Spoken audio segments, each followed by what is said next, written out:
There we go. And we are live, I do believe.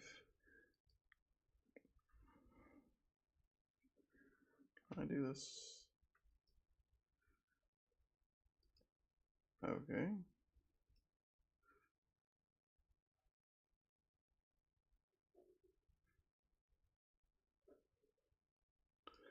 I'll just do it this way. What is up, anybody and everybody? No cryptid show tonight. Uh, had to do some Freemason stuff. It took up a majority of the night, so I decided. And plus, Wednesday nights probably is not a good night, anyways, to do a show like that. So I'm gonna push those back. We're probably gonna do those on Friday nights at 9 p.m. Eastern Standard Time. So anybody that's interested into the cryptid show, um, we're gonna do those Friday nights at 9 p.m. The cryptid shows will be at Friday night, 9 p.m. Eastern Standard Time, which that would help me out, like as far as even when I'm with my work schedule and all that. Like, okay, copy. There we go. So that would kind of help out. So tonight I just want to go live and just chat for a while. Haven't did that in a while over here on this channel. I like the way this mic is. Like, right. I feel like it needs to be over here or something. Stop fighting me. There we go. And then I need to check to make sure I set everything up again, because I am a confident moron. It needs to be over here or something. Yeah, we're working. We're working. So what is up in the YouTube land? And then I need to check to make sure I set everything up again, because I am a confident moron.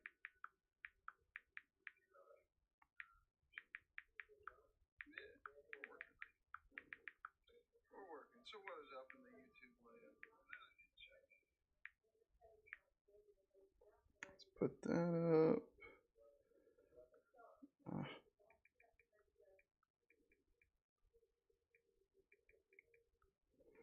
Okay. Yeah, we're set up. We're good to go now. So yeah, I had a long day. So I was thinking, anyways, man, like to have a show like I'm wanting to do it on a Wednesday night in the middle of the week, just ain't gonna work. So I figured that we'd switch it up and we'll go and we'll do the cryptid show Friday nights, 9 p.m. Eastern Standard Time. It's better. It's Friday nights. Don't have to work the weekends, and it's usually free for everybody. But um, do the quick little intro. I mean, we got the battle boss, we got the donation monster and goal. We got the goal up top. If you super chat and do things, we'll have like little creepy zombies and some things. I went through Streamlabs and set this up. Since I am going to be back and doing more things, I figured I might as well go through and actually set up and get things going the right way. So the link's in the description to donate through that way, or you can always donate through the PayPal up there for the the podcast ebeg session. If you'd like to click with the PayPal and donate, it's at the top. If you'd like to donate to the Streamlabs, it's at the bottom. Um, so yeah, there's the ebeg intro. So yeah, it's a free chat, man. Like I'm just got back from doing some Freemason stuff and figure I'd kick on camera and see who's out there, if anybody's out there, or if I'm just going to talk to myself. You never know, right? Yeah, 9 times out of 10 anymore, it's like get back into the groove of it, man. Like that's always the grind, right? Make sure my tweet went. Yeah, it went out.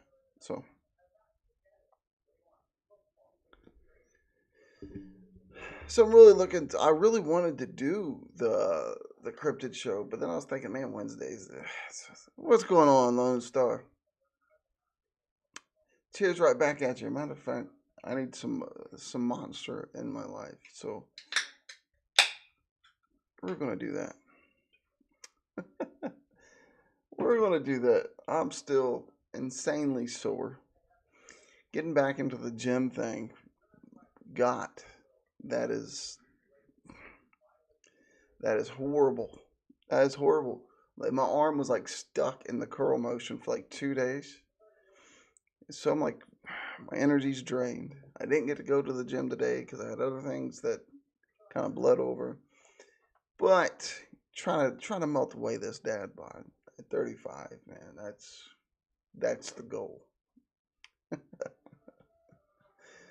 Uh, I'm loving getting all this together for the Cryptid show.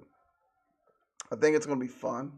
I'm trying now, like I want to go through and get kind of a live call-in number, which is always dangerous on YouTube because you never know like who or what or whatever is going to come through that live call-in. But I'm going to try to get that set up for Friday as well. Kind of go through the first bit of the history of the Point Pleasant area and all that. So it should be fun.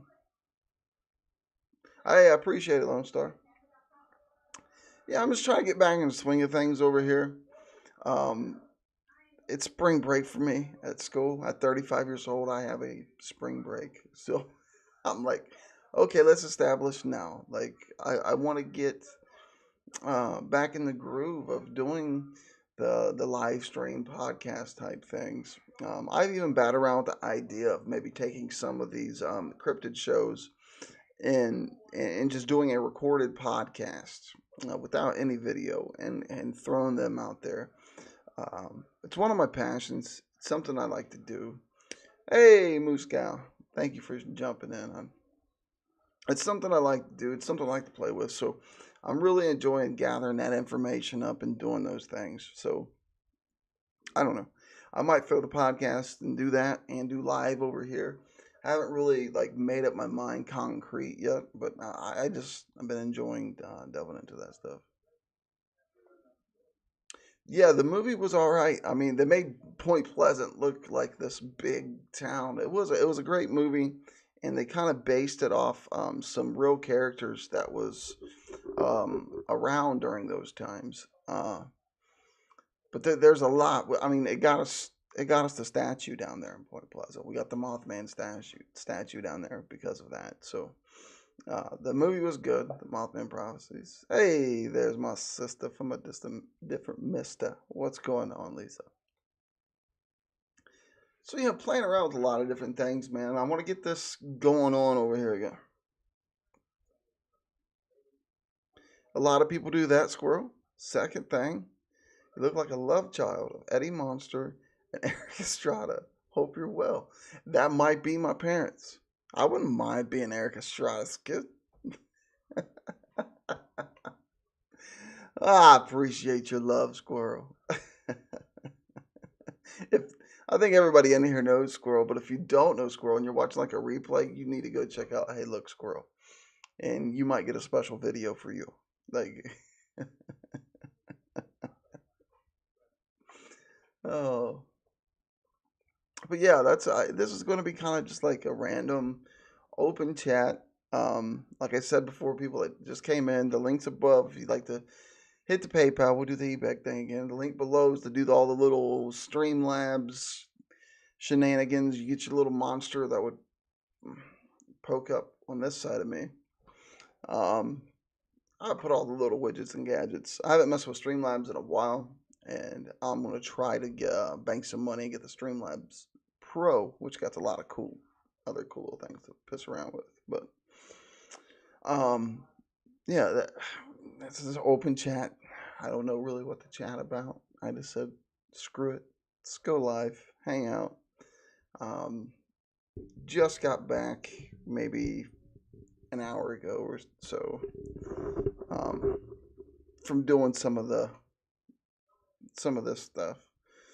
So I was going to, like I said, I don't think the cryptid show on Wednesdays just ain't going to work for a lot of people. It's not going to work for me when I get back to work and school and crap like that. So I figured I'll just push it to Friday at 9, which gives me time to get my show out the way and then jump over there on the Roundtable show. So Friday at 9 it is.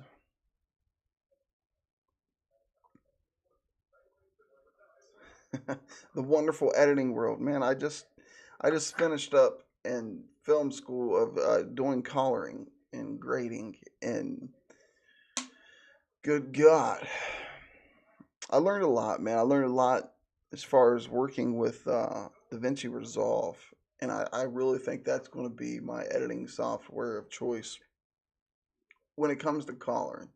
I still like the Adobe Pro editing, so I'll probably edit in Adobe, color in DaVinci, because DaVinci Resolve you can really get in there and get a nice color correction and nice color grade, and it's really nice for that. See if my green screen won't freak out if I actually get comfortable and lean back. Oh, I'm sore from my head to the toes, boy. Getting back in that gym rotation is not. It's not too fun.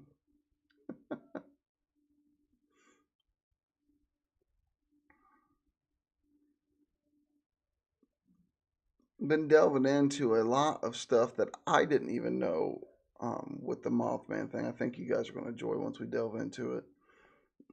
There's a lot of stuff within that thing, man. It's going to be a lot of fun delving into that thing. And then I'm thinking about after we get through the Mothman, maybe jumping over to like the Goat Man world, because that's another crazy one. The Goat Man. It's interesting. I don't know as near as much. Not I'm going to have to do a lot of research on the whole Goat Man situation because I'm not that familiar with it. But what I know of it is some pretty creepy crap, man. But,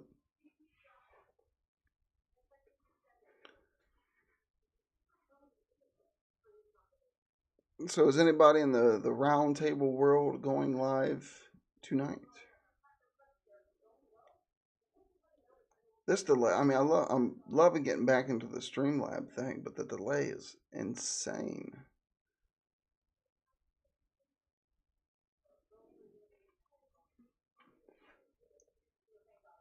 Let's get this chew out the dang old way. Give me some energy. Dorito. Thanks, buddy. Thanks for swooping in there. Definitely smash that thumbs up button. There's a link at the top of the chat and a link in the chat if you want to play the Streamlab stuff or if you just want to do the PayPal thing. I got it all set up, man. No skeeter, dude.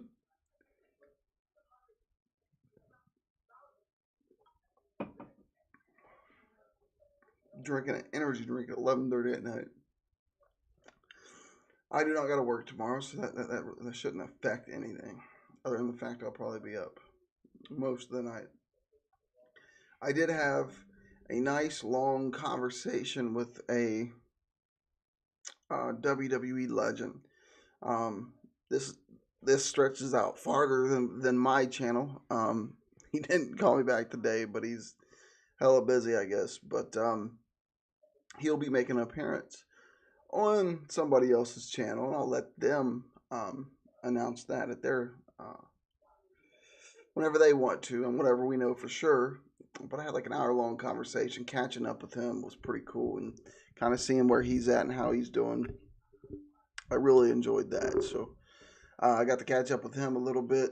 Um, and we might be working on a bigger piece, kind of recapping and doing a documentary piece on his career and through his eyes because it's never been done. And I got all the equipment and everything we need to do that. And he seems like he'd love to do something like that. So we're probably going to try to pull that off, which is going to be another like year long type of type of setup. But it was nice catching up to him, man, and always BSing around with him because he's a real down to earth cat, and it's going to be enjoyable seeing him over on the other channel. It really is, and I think you guys are going to be in for a treat when that does happen. That's I always forget to cut down that ringtone.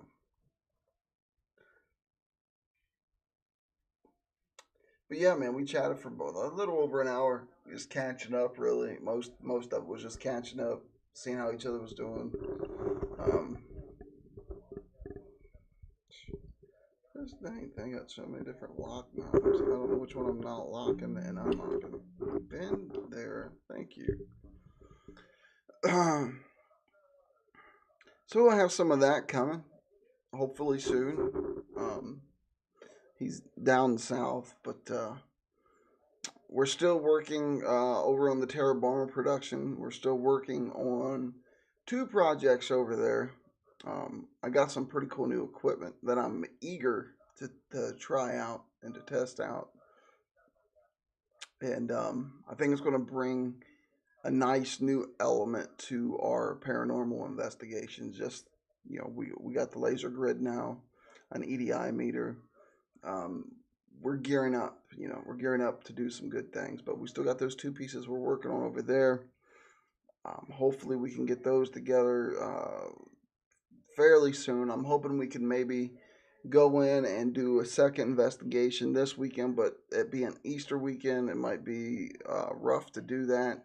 And then next week, back to the adulting, back to the work grind and things like that. But I'm hoping we can get at least those pieces moving forward and those things going. But we'll just have to see. So my son's in there blaring something right now. Kiddos loving spring break, Stan. I just let my kids kind of go wild. Spring break, no bedtimes, man. Just kick back and relax. I really enjoyed your stream the other night, Lone Star. That band, it's that I'm gonna butcher the name. I think. What is the five p.m. If you got a wrench, you can post links. If you want to throw up that link to that band, that would be if you want to. You don't got to, but that band was phenomenal, man.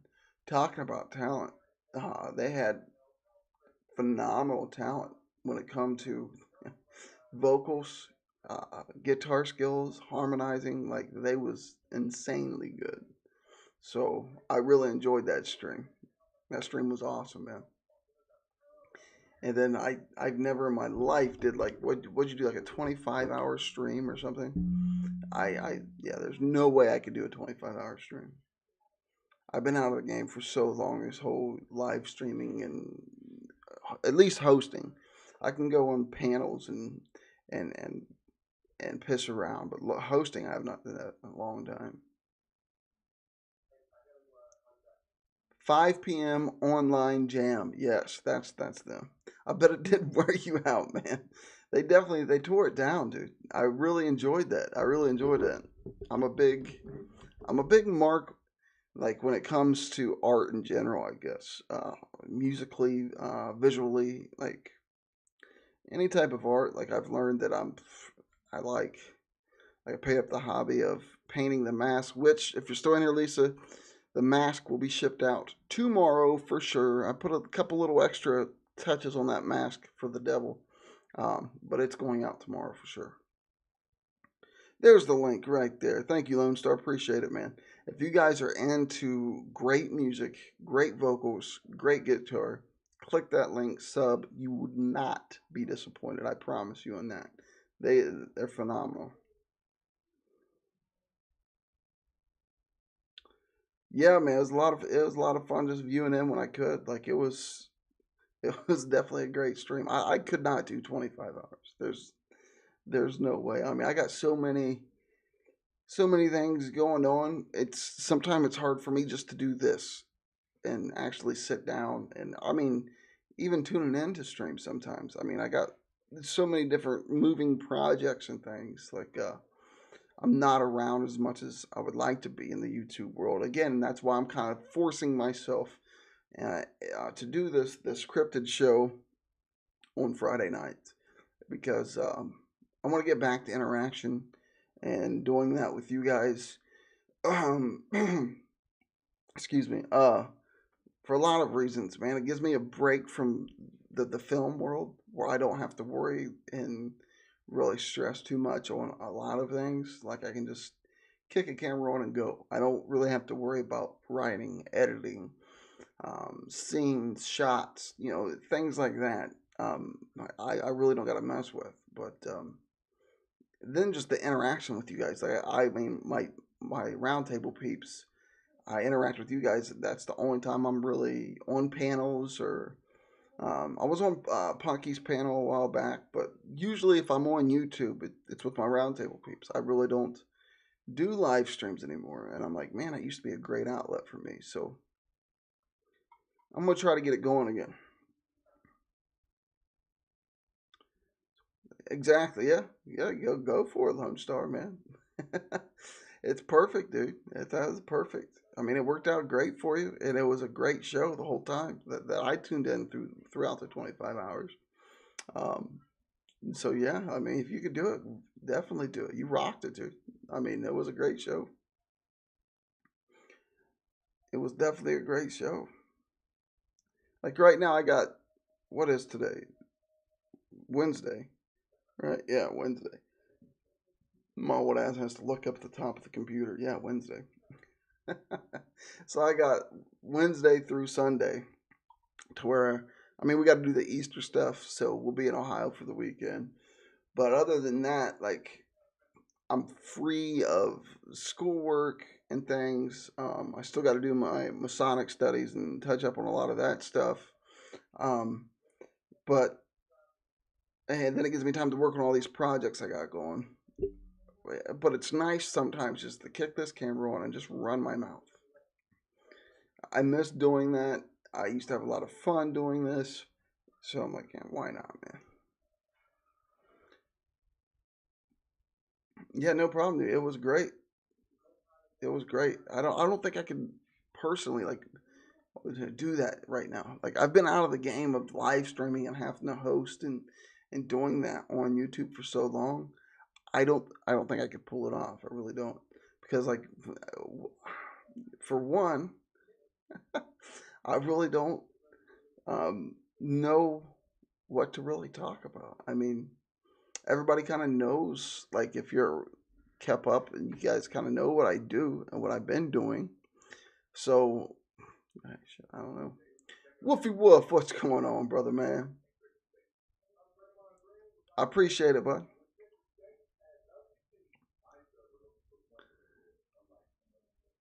Another thing within this stream, like I am a Mark Master Mason, so I mean that's why you got all the Masonic things popping around. That's another big part of my life.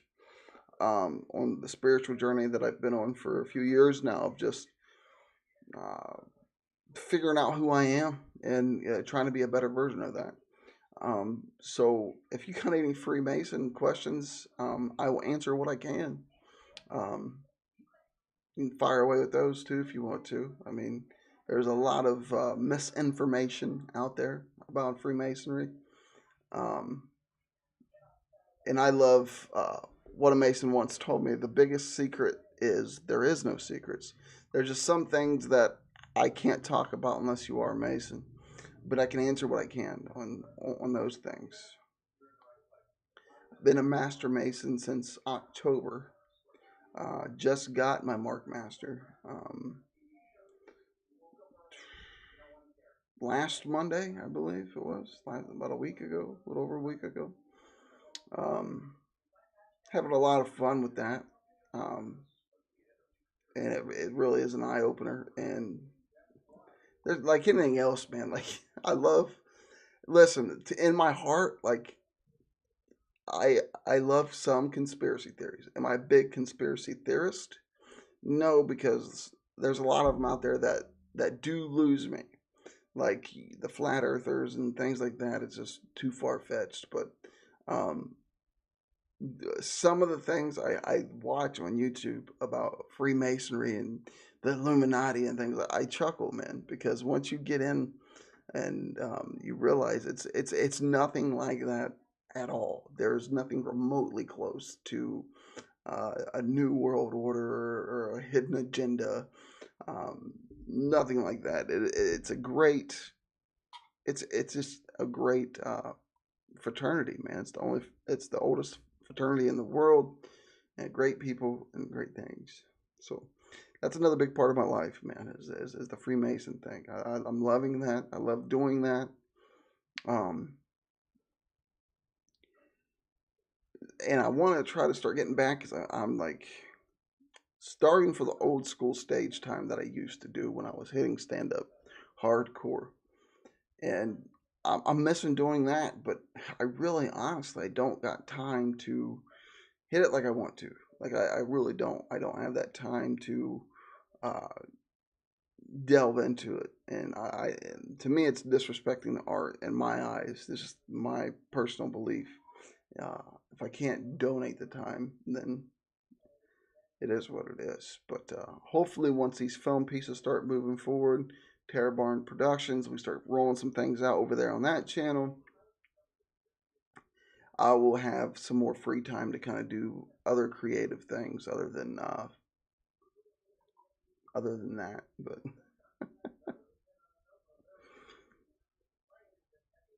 so it's just an open chat, man. If you guys, whatever. I mean, about the pieces, about the Cryptid show, about Freemasonry, Fireweight, questions. Other than that, I mean, I would just be rattling on. That's all I know how to do is just rattle. Just run my mouth. Heard a great quote today. It's like, I'm the type of person, if you ask me what time it is, I'll tell you how to build a watch.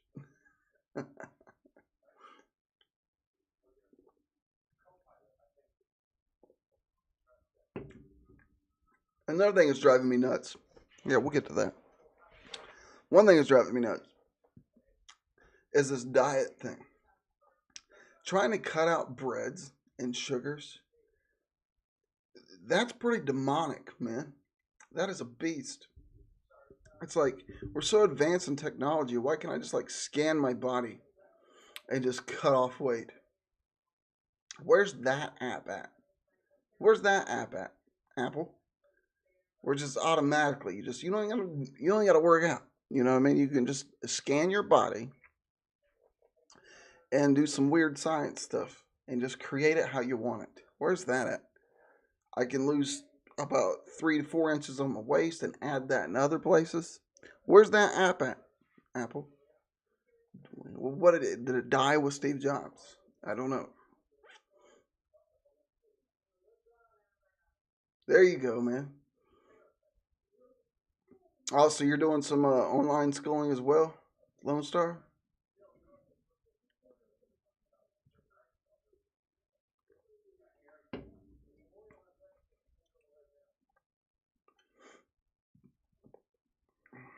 Nah, blood pressure med time. About an hour later, my blood pressure med. Wonderful blood pressure meds. That's another one. Changed my diet, cutting down, trying to get back into the best shape I can. For one, football season's going to be rolling around, and I'll be coaching some kids, and I don't want to be that coach. That's just man boobs and gut, you know. And another reason why, obviously, is the blood pressure thing. It's been an issue in my family, and it's caused a lot of issues. So I'm trying to get ahead of that. Oh man, there you go. There you go, Lone Star. Hell yeah, buddy. You going for a bachelor's or associates? What degree you going for?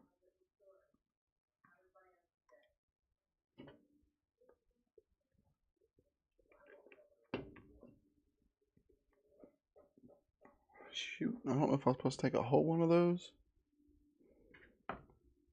Yeah, we're good.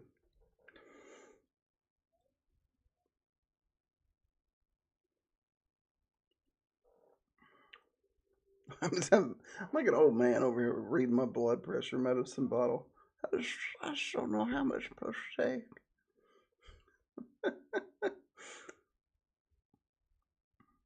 Yeah, that's what I'm working towards my bachelor's right now in digital arts, and then as soon as I'm done with that, which Everybody knows the story about how I got into film school doing that. I'll have my bachelor's degree, but as soon as that's done, I'm rolling over for a master's. Oh, I see. I see. That can be good though. Those fast-paced programs don't give you time to get burned out on certain situations. Um, I got lucky when I got my associate's degree in business admin. A lot of the things I did in boot camp gave me credit hours, and I had no idea it did. And yeah, that just helped out a lot. I think I got my associate's degree fairly quick. I think it was 9 months or something, 8, 9 months. I got my associate's degree because a lot of those credits counted. There we go. Punch the mic. That'd be great. But yeah, I should hopefully have my master's. What is it? 2021. I'll have my master's in 2023 in creative writing. I believe 2023. See, September of next year, I'll be done with this degree. Yeah, 2023. I'll finally have my master's knocked out.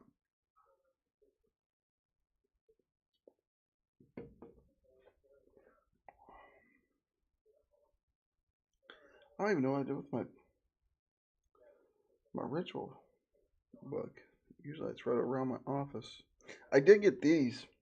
I'm not too sure what I'm going to do with these yet. Well, here's the book that I've been studying up on for our cryptid show. It's a great book. There's a lot of great like eyewitness accounts, like the actual newspaper clippings. It's pretty cool. But anyways, that's the book. Let me see if I can find. Gosh, my office is so. My office. It's a half of a room that I got allotted.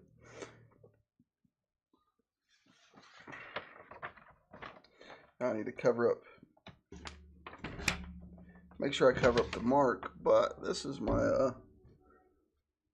Whoa, green screen's flipping out. Don't want to pick that up. Yeah, the green screen ain't gonna pick that up. That's my Mark Master degree.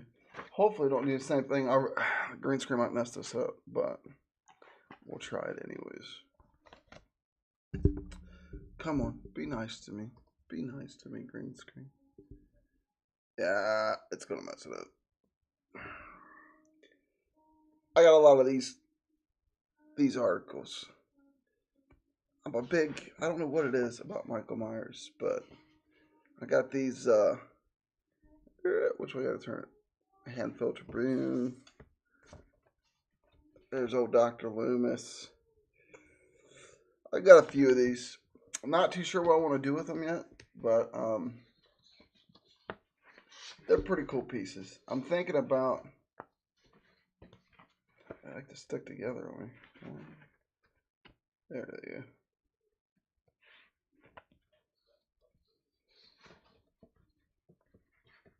I'm thinking about throwing them in. Maybe with the mask sub I'll be doing. The next rehaul mask I'm going to be doing, I might do it live or do like a speed up cast of those. But I'm going to go for the Halloween Kills version there of the mask, because I got Halloween, the gunshot mask from the 2018 coming. And I'm going to try to do my version of what I think the Halloween Kills mask is going to be. So, and we already got one of those. The one you guys seen me painting is already sold and going to be shipped out here tomorrow. But that's been like a therapy thing to me. I don't know. Painting a serial killer's face is therapy for me. What's that say about me? That's my therapy. There we go. Why not like that? We can do that. Sorry if you guys hear a lot of mic thing. I'm just trying to get comfortable with and not lose the mic.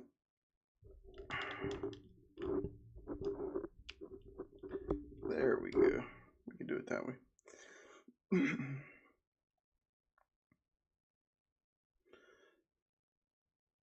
Yeah, but if anybody that does like any editing, man, if you can get your hand on Resolve, DaVinci Resolve, that is a good editing software for a colorist. It is, anyways. There's a lot of great tools you can use within that interface to do some pretty cool things, man.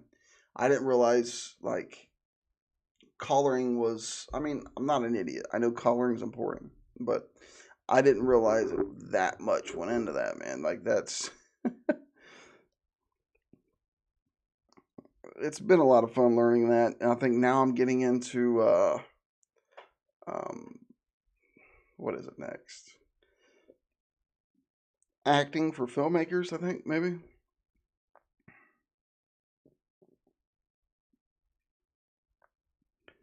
Let's check here.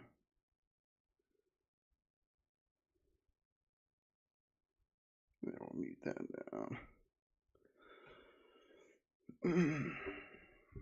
Oh, squirrel! Squirrel kills me, dude. Squirrel's he's he's one of those great great angry comics. You know, I mean, I could see him on a stage doing the angry comic routine beautifully. Like Squirrel's great.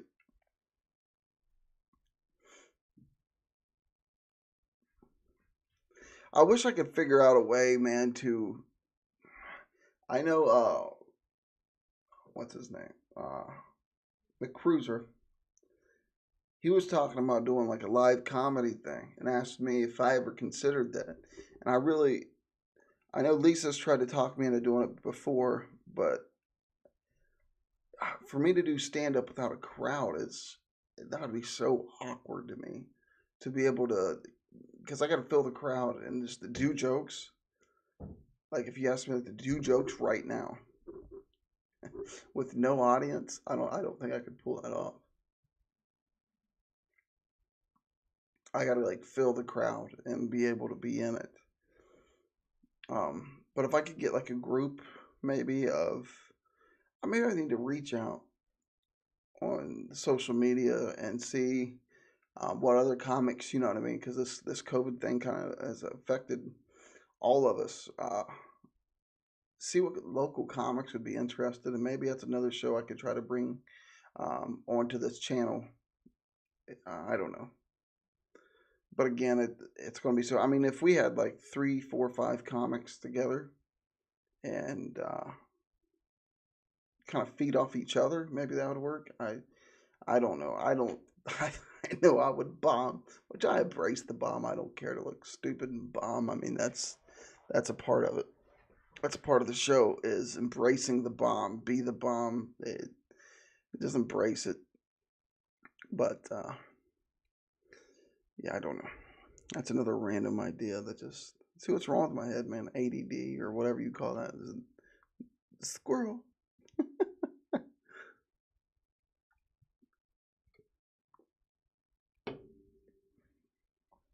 I got ideas. I just got to figure out times to capitalize on those ideas.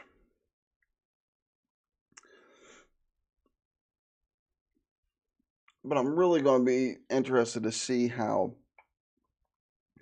we do with the new equipment. The new equipment should be a lot of fun. I've never used the equipment that we got for the paranormal investigations, but the EDI I think is going to be pretty cool because it cuts out a lot of that. If you're big into the paranormal and you know what EMF is, this is just like a steroid amped up version of an EMF, just to kind of put that out in like plain terms. It cuts out a lot of the electronic interference and EMF and kind of breaks it down to some more tighter science. So I'm looking forward to that. And then we got a laser grid now. I'm looking forward to using that. So, and all that's going to be on the Terror Barn channel once we finally get those pieces together and get them out, which Tyler has been working his tail off on editing and throwing that together. So he does he's been doing all the edits, and I feel like crap because it's hard for us to get together schedule wise and to get together and do edits together. But I'm hoping at least one day this weekend we can get together, maybe like a Saturday night or something before all the Easter stuff kicks out, and we at least can get that project stirring up and going. But we shall see. Then you never know. I mean, we always, especially the weather's finally breaking. They're lifting the mask mandate in my state, I think on the 6th. So, I mean, things are starting to ease back into a new normal, if you will.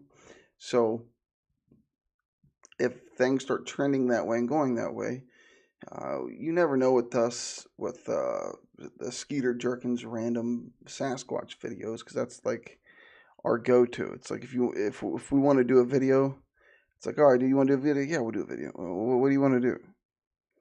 I don't know. Let's do a Skeeter Jerkins something. You know what I mean? There's Cat. What's going on, Cat? Oh, Captain Jerk. Another crazy talented artist. I need to get with you and get some of those skulls, man. I could kind of decorate around through here with some of your skulls for sure. Over in my Michael corner over here, which I'm loving my Michael corner. Which that mask is going tomorrow, and then I'll still have my old 78, and then I'm toying around with the 6, the Michael Myers 6 mask. They call it the gray mask. I'm trying to play around with it to kind of see if I can do something to bring that white back. So, always looking, Muhammad. Always looking for him. You gotta have patience when it comes to the Squatch. You can't just grab the Squatch. You gotta have patience. Patience is the key when you're hunting for a Sasquatch. Yeah, they can be anywhere, but my what do you call his alter egos? Old Skater. He'll find him eventually. Just give him time. And then I kind of missed out, man. I mean, all the things I wanted to do a Twitch video, my character Twitch, over the whole COVID thing. Um, I still haven't did that, but now that I actually got the studio set up and things like that, like I might be able to go into that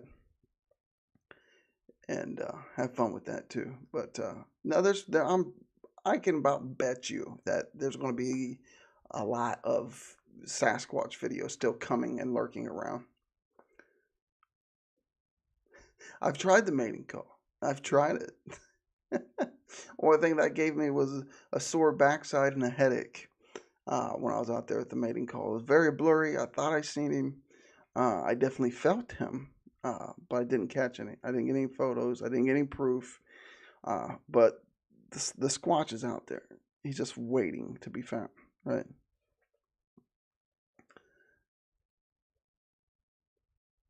Right.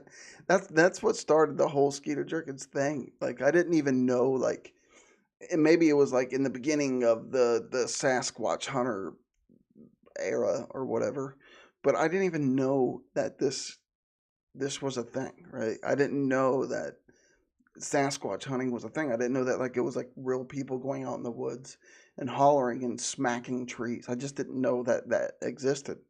So one long cannabis night, um, I was watching TV, and this was oh, several years ago, 8 years, not quite 8, maybe 5, 6 years ago. I tune in and I see these guys hollering in the woods and slapping sticks on the trees, and Skeeter Jerkins was born. I'm like, well, I can parody that pretty easy. We're just going to go out in the woods and I'm going to just go full redneck on this thing and smack some trees.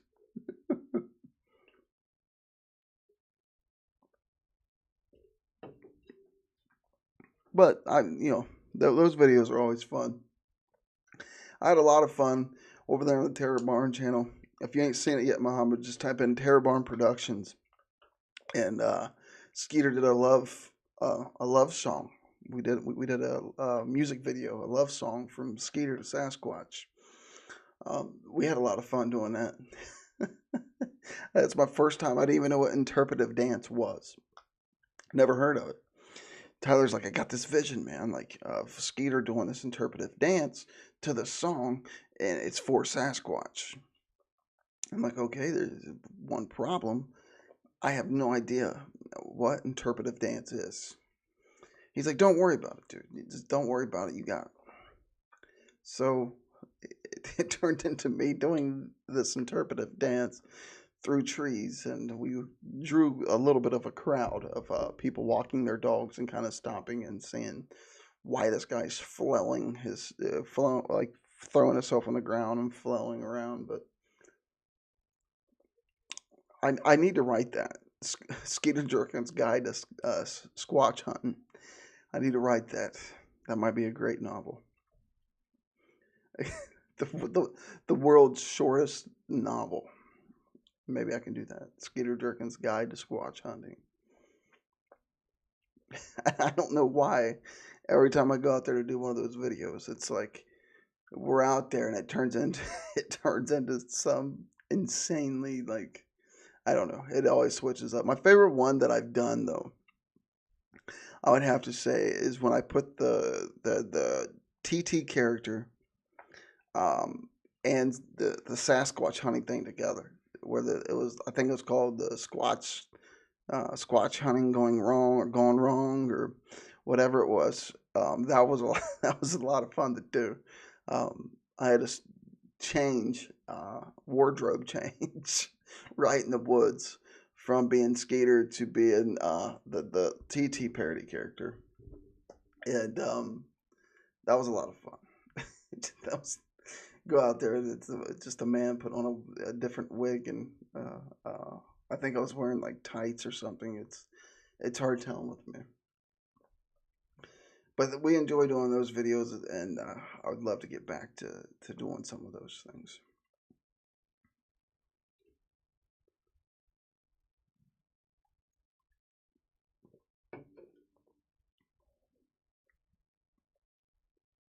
And then I'm like trying to bat around because last year in Halloween, on Halloween, or really through the whole month of October, because I think everybody knows like, of course we've already mentioned it, but I'm a Michael Myers fanatic.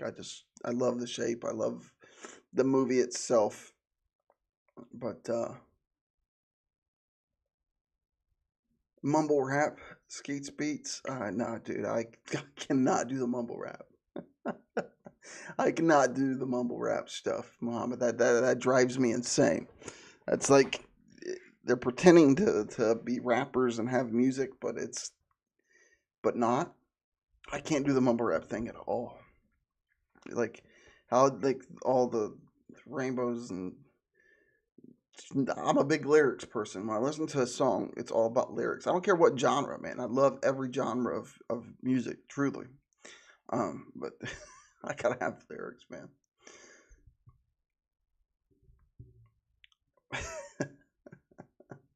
I gotta have some sort of like some. That's what. Give me lyrics. I might try it, but YouTube is so strict now, man. I think the last time I did a Skeets Beats, it was up for maybe 15 minutes after I ended the stream, and they didn't like strike me or anything, but it wasn't viewable in all these different countries or something, and then they cut it down to it wasn't viewable in some states or so. I just cut it out. Like there's a lot of the new YouTube rules. I still don't know how like some streams get away with playing songs. It's perfectly fine. Nobody's mad about that. Nobody cares about that. They get away with playing songs. For some reason on my channel, if I play a song, YouTube is like on me. Like as soon as I go to upload, it's like, no, dude, you're not. They hate me. So I'm not too sure on the new terms of service how it is or what the trick is. I have to look into that because I did have fun doing the Skeets Beats. It seems like a lot of people did. I enjoyed listening to that.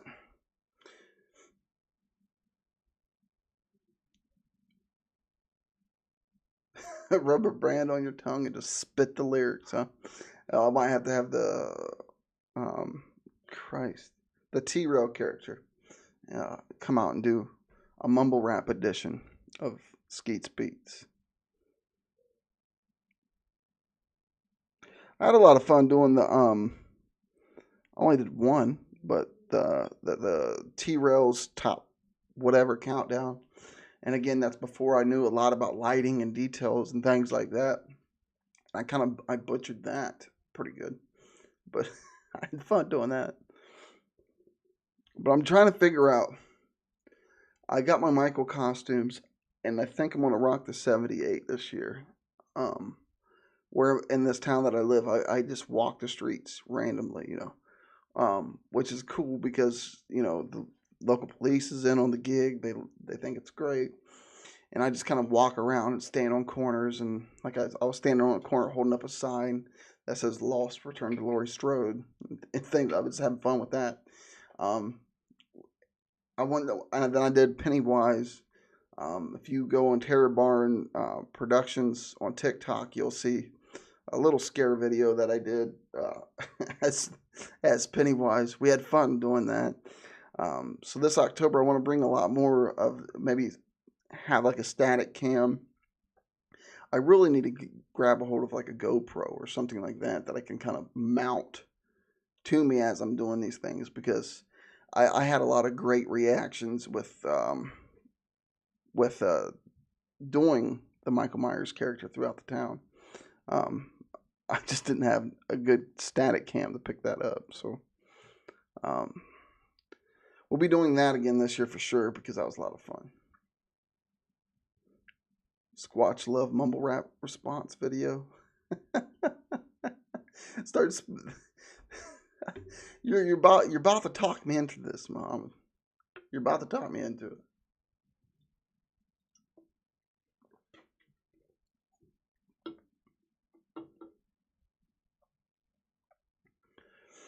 And I haven't forgot about the Black Door thing. Like I've been that takes up a lot of my time to be honest with you. Just trying to figure out how to make this story um, work and how the story can go. And it's been through so many rewrites and so many different things that I'm trying to put out even before I kick over to my partner for him to do his thing and to put his prints on it and his rights and where he wants it to go. But we're still working towards that as well. So I mean, we got a bunch of things that we're trying to do and trying to kick out and trying to go.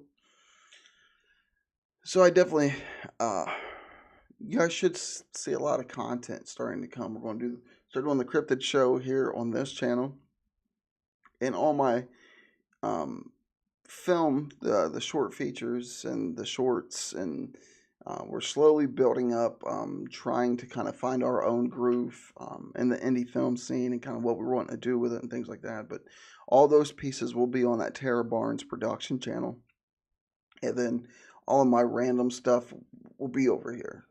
Like I'll obviously promote a lot of what we're doing over there and stuff like that. Um, but yeah, a lot of that will be. This is just going to be my random ideas and the cryptid show. Um, I'm just excited about that cryptid show because, again, it's one of my passions is diving in from a different aspect, from a different point of view, because everybody goes into these things like I don't want to say like not scientifically, but like I want to take a different approach um, to these things and understanding the history of what's going around the area and why these things pop up at certain places and the credible sources that people try to discredit. I like digging into that type of stuff. So those shows should be a lot of fun. So if anybody knew, I don't know how many viewers, I got a handful, but those shows will be on this channel Friday nights at 9 p.m. Eastern Standard Time. If you're into the cryptids, the cryptology world, we're going to be delving into a lot of those on that. And for the new people, if you would like to support the channel, here's another e-pack thing. There's a link above for the PayPal, a link below in the description for the Streamlabs. I think that's how it works. I don't even know where the Streamlab money goes to be honest with you, or how I'm going to even collect that. That's how long I've been out of the game. I forget how all that works. It's like I was so into the YouTube world, and then it's just like I was like, creativity. Then I got into the film thing, and then I ignored the YouTube world for too long. So I'm easing in, getting back into the flow of things. Now, what the heck did I just...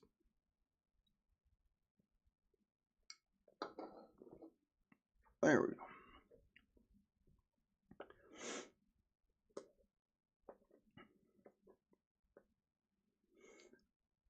Also, I need to get back. I need to make a phone call tomorrow for sure to this author to let her know that I'm not ignoring her. Supposed to be writing a lot of comedy shorts for this novel that was out. I had that going, and then got way too busy. She probably thinks I'm like dodging her, or not going to do it or something, but that's definitely not the case. And then I don't know who's in here, who keeps up with this type of crap, but who's excited about this? The Jake Paul, one of the Paul brothers, has decided that it's a good idea to try to fight Ben Askren. I, I don't know if you guys kept up with this. I mean, I seen where it had like over 2 million views or whatever when I seen it, and people are honestly thinking that this Jake Paul guy got a chance. They honestly believe that this Jake Paul dude will have a shot at at doing something, and I find that hilarious that these people think that Jake Paul has a chance. I don't know if any of you guys know any idea what I'm talking about, but I'm a big MMA nut and combat sports in general. But listen, look, I think he knocked out like another YouTuber and a basketball player. And now he thinks he's like the second coming of Muhammad Ali or something. I seen where he's trying to bait Mayweather into a fight. I seen where he's trying to bait Conor McGregor into a fight. None of that worked, but he got Ben Askren, which Ben Askren's a phenomenal wrestler at the NCAA level. I think he did Olympics. I mean, he's almost did every form of combat sport you could possibly do. So this Jake Paul guy has talked himself into this fight with a real competitor. Like, he's not in there with, another YouTuber. He's not in there with the basketball guy. He's in there with a guy that's used to getting into the ring and getting punched in his face in front of a crowd. And people are saying he has a shot.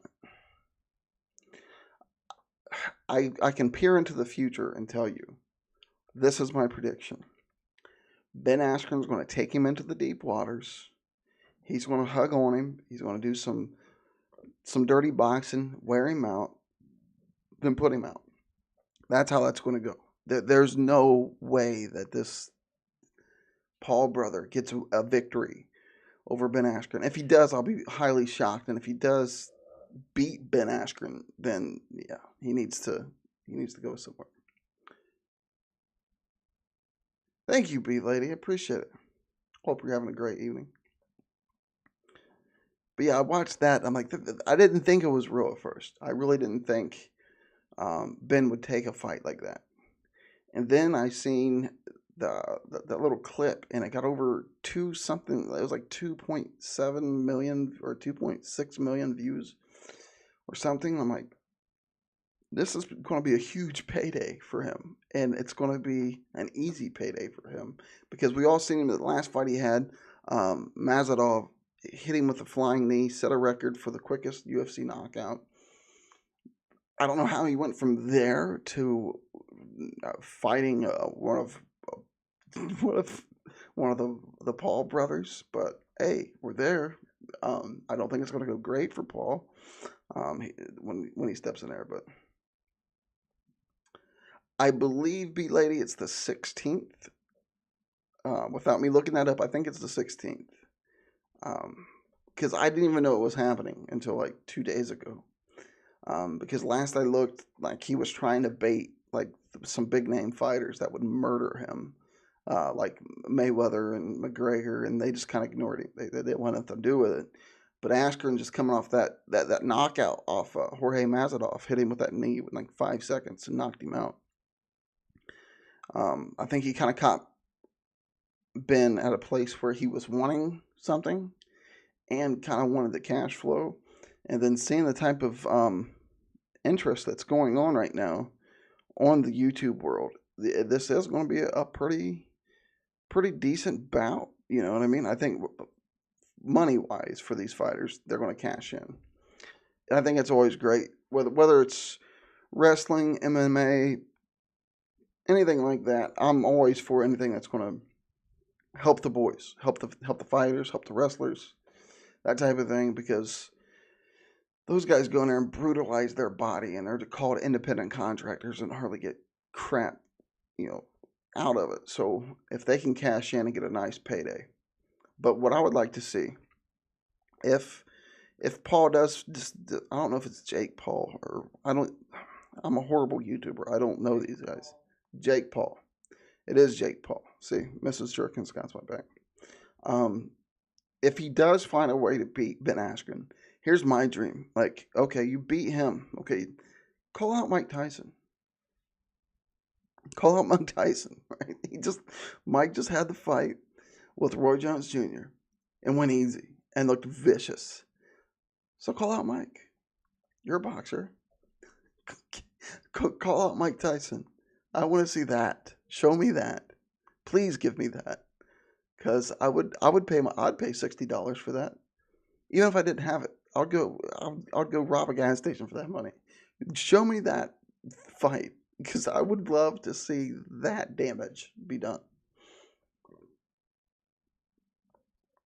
Yeah, like I believe it's the 16th. They're going to be doing that fight.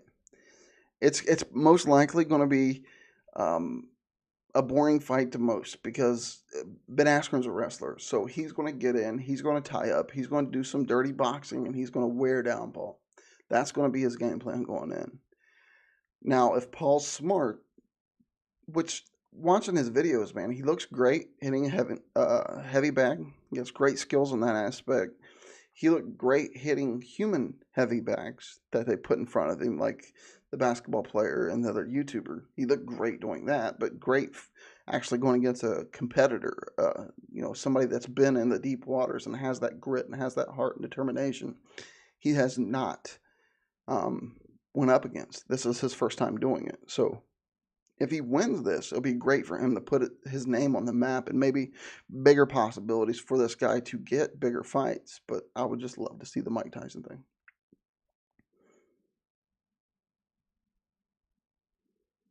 Tyson is still on the circuit. He's trying to start up like a Legends League. He just had an expedition fight with Roy Jones Jr. And I watched that thing, and I think it was like kind of, because obviously nobody's going to sanction that, right? So they found a loophole. Call an expedition. Don't do the interviews in the ring. We'll just pull it out, and you can do the interviews on the ramp. They found loopholes to go around that, because obviously I think Tyson's in his 50s or something, but he looked insanely good for his age. Insanely good for his age. Like and even after the fight, they said, they kind of made like a behind the scenes thing where Tyson wouldn't go out there and headhunt, but he was body hunting. And some of those shots, he was putting Roy on his tippy toes and rocking him back. I would just like to see Paul try that out. I think it's going to make a lot of money, B Lady, for like even the Askren fight, Paul and Askren. I think that's going to be a big draw, and that's just Ben Askren. Ben Askren's been around for a while for like the hardcore combat sports guys. You know who that is. Very talented wrestler. He's very talented on the ground. Stand up, meh. I haven't really seen too much of that. That's why this fight's kind of intriguing too, because I haven't really seen too much of the Paul guy and Ben Askren's stand up. I mean, everybody's so hot about these two knockout wins that this Paul guy got. He wasn't fighting fighters, guys. It was a basketball player and another YouTuber. Like, them are not competitors. I mean, in that way. And when I say competitors, obviously, I think was it Nate Richardson that he fought? I forget the name of the basketball player that he brutally knocked out. These guys, he was used to playing basketball and competing in that sense. When I'm talking about competitors, I'm talking about like uh, this type of competition. It's a totally different world. You don't know if you got that in your tank until you get punched in the mouth, and you still got like 5 rounds to keep getting punched in the mouth. Things like your game plan's not working. You got to figure out a different way. You're getting punched in the head. You're getting beat down. Like that type of competition. He hasn't. This Paul dude has not faced that yet. He's going to face that on the 16th or whenever that bout goes down. But I would just like to see him call up Mike Tyson and see how that goes. Oh yeah, Sugar Ray, definitely. Yeah, Sugar Ray, and he's one of my top 5 easy. Like I love Sugar Ray, like the way he was just so fluid in the ring, and it was just beautiful to watch his fights. Like if you go back and watch Sugar Ray Leonard's highlights and just watch his flow and the how fluid he was and how he just would cut it.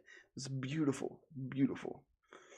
But I'm like a big student of the game when it comes to combat sports, professional wrestling, anything that I'm passionate about. Really, like I just try to absorb as much as I can. But one of my favorites too was Floyd Patterson. He's another old timer that was just it was just beautiful to watch.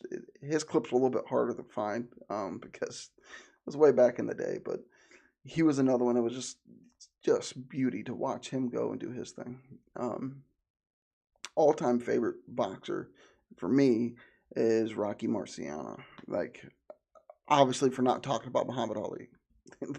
Ali's up on his own. Like he's up here. All right, Ali's and just you got boxing greats, then you got boxing gods, just like in any other art form. But Ali was, like I said, he was one of those gods. But obviously, Ali's up. It should be on everybody's, at least, if not number one, a number two. And I would love to entertain an argument on who would take that number one because Ali was just that. But I loved Marciano's grit. I mean, this dude would take beatings for 6, 7, 8 rounds just for his opponent to wear down, and then he would decapitate him. I loved that fighting style. Now that's probably not the healthiest fighting style out there, but I just really enjoyed that. Like you'd think, at any second Marciano was going to fall off, and he would somehow just come back and brutally knock out people. Which I guess Ali kind of did that in his own rope-a-dope type of way, where he would just dance around fighters and wear them down and just pick them apart with that vicious jab. The greatest jab there ever was. There's no argument there. That was the greatest jab there ever was and ever will be, was that of Ali. Jack Johnson, absolutely. Yes, yes. Jack Johnson was, yeah. What happened to him was criminal, literally criminal. Yeah, I don't think nobody could. Maybe if you're talking about Ali, if you could put somebody in a class of fighting, just throw somebody up there. Maybe Tyson in his prime. I maybe would put him somewhere close to being in that class. Maybe. I mean, I see. It's hard to even do that because Ali was just such a game changer all the way around. Not just for the fight game, just all the way around. Like this guy was just phenomenal. I mean, the things he did and the way he led his life, like the thing he was just in a whole nother league. But big Ali mark, man. Like Ali and Bruce Lee to me had the same kind of effect, not just on what they did, but just the world in general. Like you mentioned Muhammad Ali or Bruce Lee anywhere in the world, and people automatically know who you're talking about. And I think those guys is when you cross over to, like I said, you got greats and you got gods. If you can have it in you to do what you do so well that you're known everywhere, even if people don't even like boxing, people's not even into mixed martial arts, they know those names. Ali was so quick, and what I loved about Ali's game was he was smart enough to bring like wrestling promos into the boxing world. Nobody was doing that before Ali. Like now we got weigh-ins where people talk crap to each other, and then the stare downs and the shove offs, and they go back and forth. Ali is the one that paved that way, and that cross bridge from professional wrestling to combat sports. And I love that, man. He brought that psychology. People wouldn't know what to think or do already getting in the ring with Ali.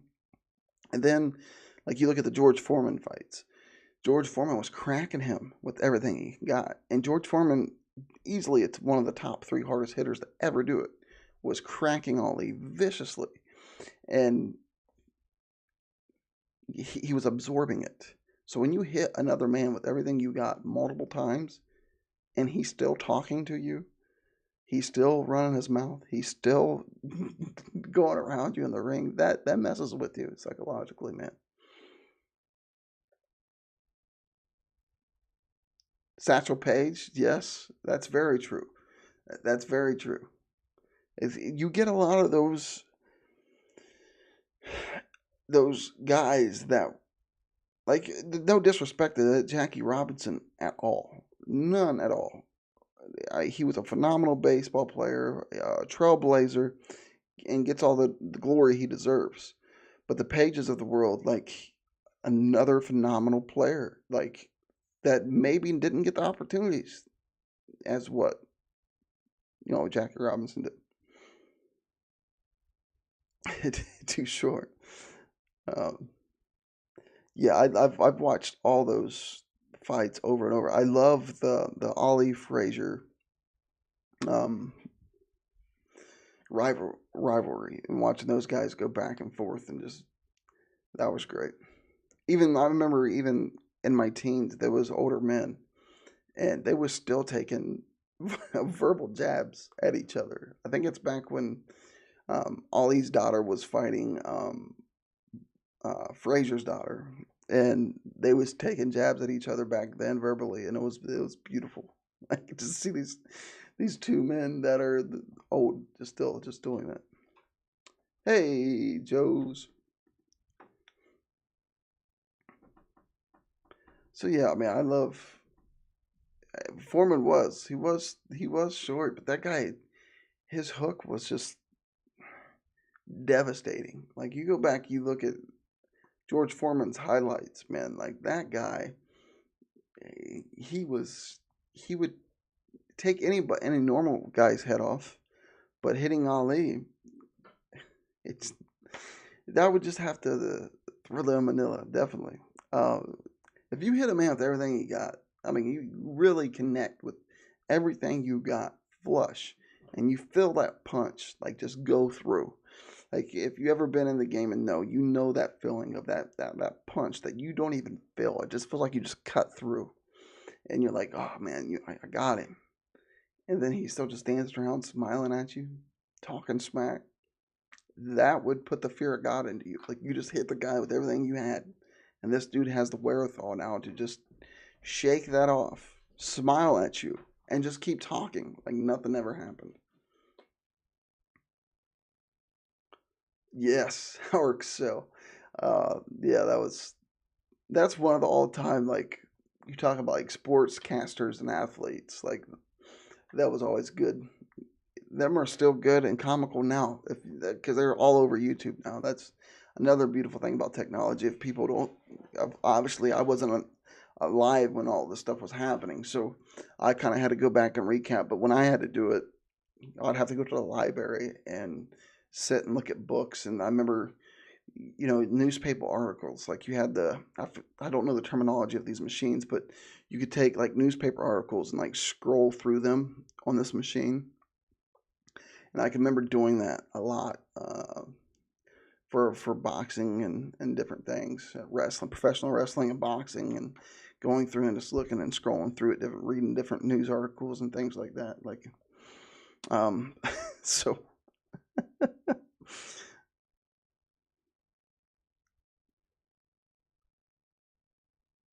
yes, it was a psychological game, man. It was psychological warfare. Like this guy would go in there and just take everything you had and so just dance around you. It was a thing of beauty. It's something.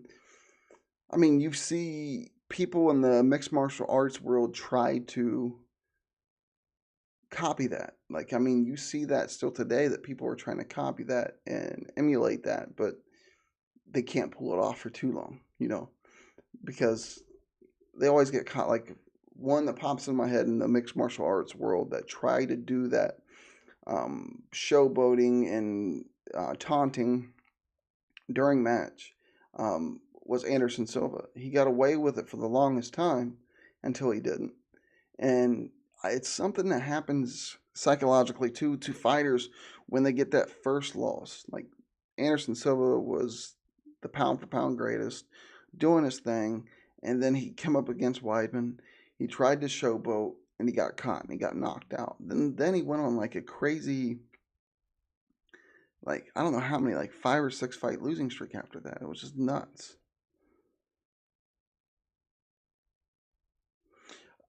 Listen, Hulk Hogan to me, like we talk about professional wrestling, he is what Muhammad Ali is to to boxing as far as he's that name. He's that name that you can say. Hulk Hogan. Oh, he does that wrestling thing. Like even if you don't know what he does, like you do kind of. Um yeah, was he the best wrestler? No. By no means, no. But did he do the most for wrestling? Absolutely. Like he was the best, I guess what they call it now, he was the best sports entertainer. Um, I guess that'd be better to describe him. He was the best sports entertainer uh, for that time and period. I mean, he kind of hit everything at the right time, where cable was just becoming a thing. Vince McMahon just bought out all the territories, so that was kind of like the only town, the only show in town. I, I I take it back. I think AWA was still floating around, maybe a couple other territories, but um, he had it at the perfect time. The cable TV thing kicking off, Vince owning everything, and Hulk being who he was, Terry Bollea like capitalizing on that to get that ball and run with it. That takes a phenomenal skill set. So he did like his. You look at his matches. You look at his move sets that he does in a match. Hulk Hogan got a body slam, got a few punches. He would sometimes get in the corner and do the whole 10 count punch on the turnbuckles, a big boot, and a leg drop. That's all this guy needed to get over. That alone is phenomenal skill. And again, it falls into the psychology part of the game. He was able to get over like that. Then you got somebody like Ric Flair who would go through all these.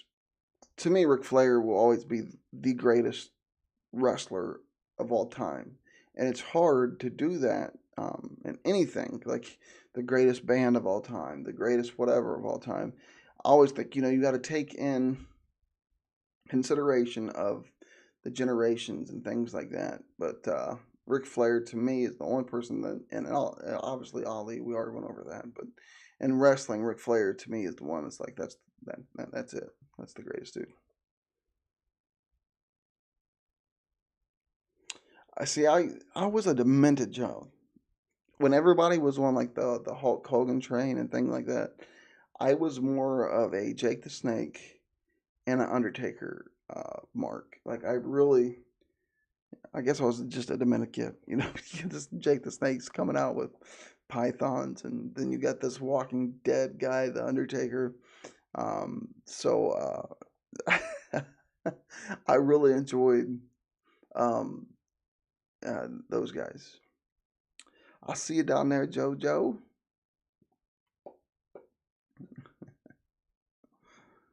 But yeah, I mean, I really enjoy that, and that's why I'm loving. Hopefully, this comes to fruition. I ran it by him. I'm not going to name drop or do nothing like that, but I had a nice long conversation with an ex WWE legend who does not get the props that he deserves at all. Um, so hopefully, I'll be able to do a piece with him. That's what I'm trying to do. It does take charisma. It definitely does. Um, I think in everything you got to have a gimmick. You know what I mean? And you got to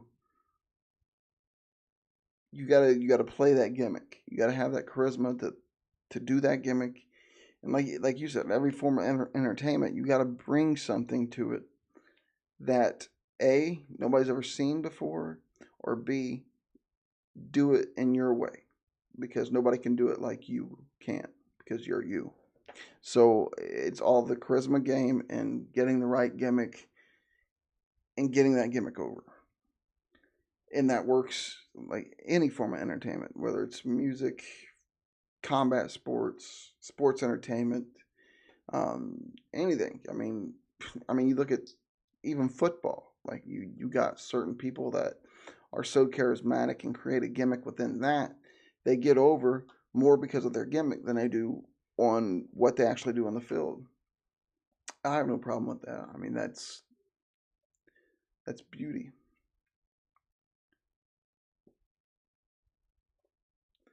The only one I think, like, I don't want to get too into Hulk had those. Yeah, the baby oil and the ripped t-shirts.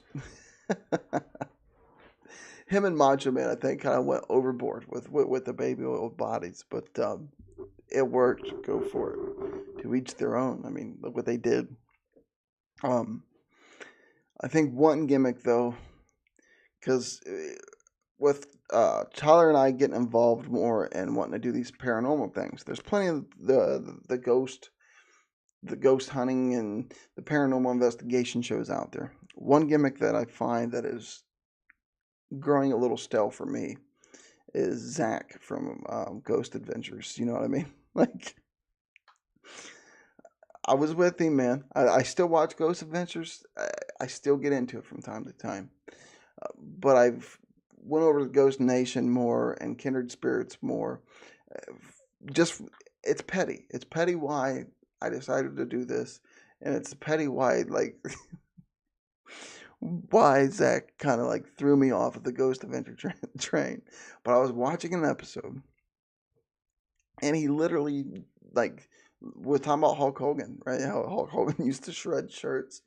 He jerks his shirt off and challenges a ghost to a fist fight. I couldn't. I can't take him serious anymore now. Like you're gonna, you're, you're gonna, you're gonna jerk your shirt off. It's like, go ahead, ghost, take a swing on me. Like you, you've made me switch now, man. Like I can't do it anymore. I can't take you serious anymore if you're trying to fist fight the air. I can't, I, I can't do it.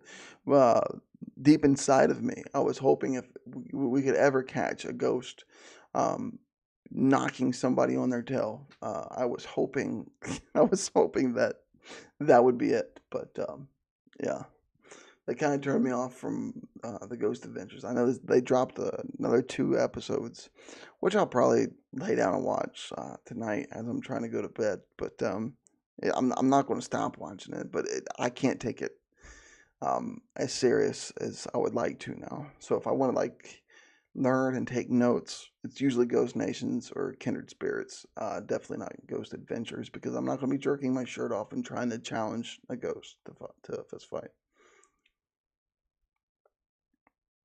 Well, you know how B Lady how he goes into these. I was believing it for a while, how he was affected by these spirits, like how he would say he was feeling weird and feeling things, and he felt like something was inside of him, and this, that, and other. I believe that can happen, sure. But he got to a point where he was doing almost every episode throughout this one season. Like every episode, he was feeling that way. He was feeling that way. I would love to catch solid evidence, B lady. That's kind of what, because I got different theories, and it'll probably bleed into the cryptid show. My theories on why we have these paranormal happenings and what's really going on and things like that. I got my own theories on how and why and on certain things, and it can get kind of complicated. But I would like to just get a solid shot, like a solid evidence, like um, where it was undeniable. You know what I mean? Like I want to. I've had um, experiences in my life to where I know the paranormal's real. There's not a doubt in my mind that it's not real. I know that it's real, right? But I want to get that picture, that video, that audio, that sound, where you can't dispute it. That's what I'm looking for. I don't think you can catch a spirit or a ghost. You might be. I don't think you can though.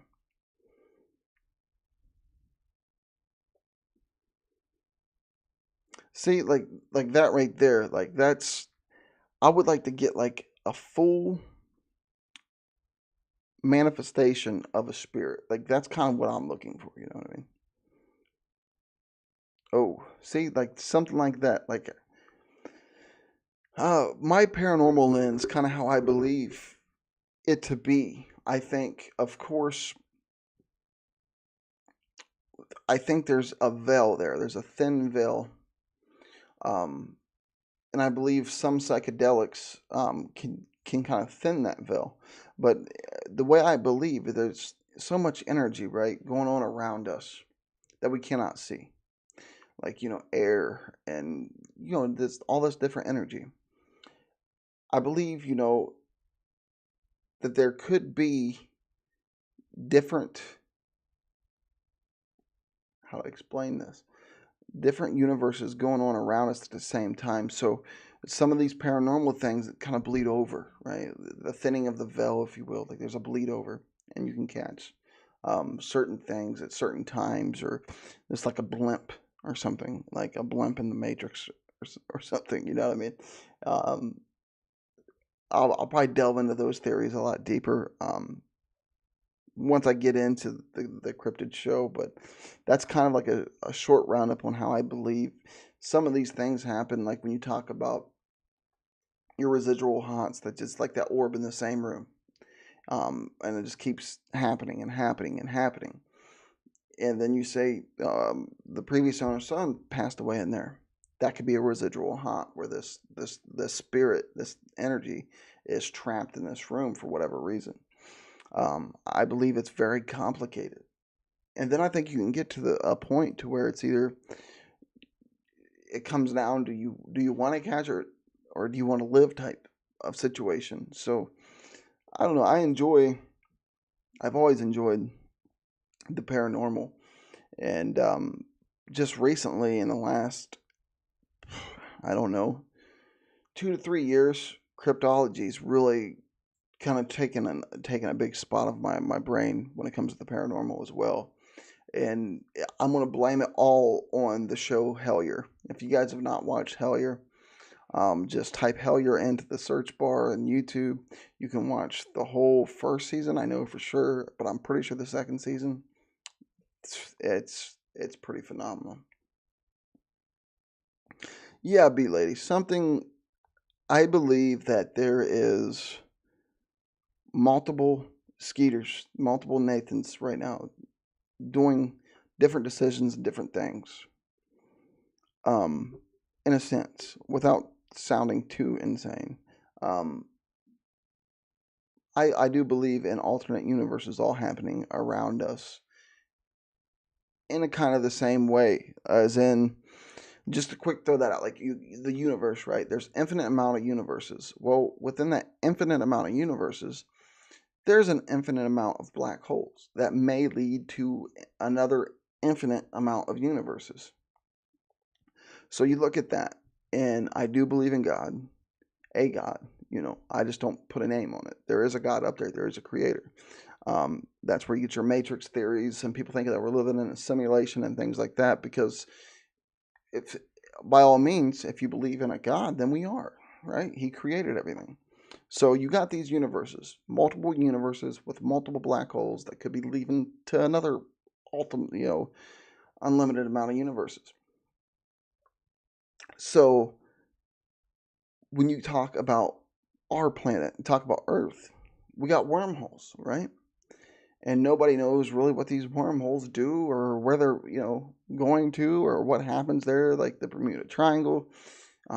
Just to throw that one out there, because people know, that's kind of one people know, but could that lead to another infinite amount of our reality? And then you got the Mandela effects that kind of spawn off of that, like near death experiences. I got my whole theory on that as well. When something like that happens, and you got these Mandela effects, you look into those, and that kind of plugs in a little bit in my head for the near death experiences. Cryptology, B lady, is kind of like your Mothmans, your Sasquatches, your Goatmans, your Kentucky cave goblins, those type of things. That's cryptology. Um, I guess UFOs are kind of in that, maybe. See, I believe in a lot of that too. You know what I mean? I believe in a lot of that too, because I've had those type of experiences in my life. Um, that's why I believe it's so complex. That's why people ain't been able to nail it yet, right? Because there's so many things going on right now. There's so many things happening. All this energy balled up, and I believe wholeheartedly that whatever goes on in outside of this realm, that our loved ones can still come back and help guide and direct, um, to help us get to where we need to be while we're here on this point.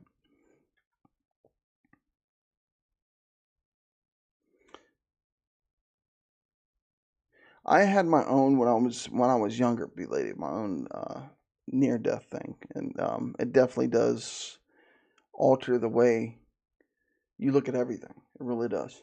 I had mine when I was young, and it kind of put things. I can remember it being a shift, even at that young age. I mean, I was early teens, maybe, and I can even remember now, like looking back at that, and that like kind of changing my way of thinking and my way of operating at that young of age. So yeah, they definitely do. And I also believe, and we're finding that study, especially with DMT. The DMT thing really, really is great. Uh, a great study. If you don't know what DMT is, I'm not going to try to really say that word. It's dimethyltryptamine or something like that. I can't pronounce that because I'm too redneck for that. But this they had a study done, oddly enough, in Ohio State, where they sit down. I believe it was like 25 to 50 people, and they gave them a dose of DMT. Well, DMT is in every living organism there is. I mean, DMT is in grass, in your front yard. It's in you. But the only time we release it, our brain releases it to us, is in deep REM sleep, um, birth, and death. Of course, there's some released in death. But anyways, Ohio State got a bunch of people together that test this. So they all take this DMT, which is a psychedelic. They all come back with the same report of kind of going up to a different realm, talking to a godlike figure, and every one of these people had kind of the same results. And that just, it doesn't happen when you talk about psychedelics. So I think there is a way for us on this realm to really communicate with what's going on around, you just got to figure out the code and figure out a way to kind of, I guess, hack the matrix. I don't know, for lack of a better term. Um, but that's just me setting up many a nights and going down a lot of YouTube wormholes and coming up with my own ideologies and theories on how I think these things might turn. I might be a complete idiot. Probably am a complete idiot. But that's the way I kind of see a lot of these things.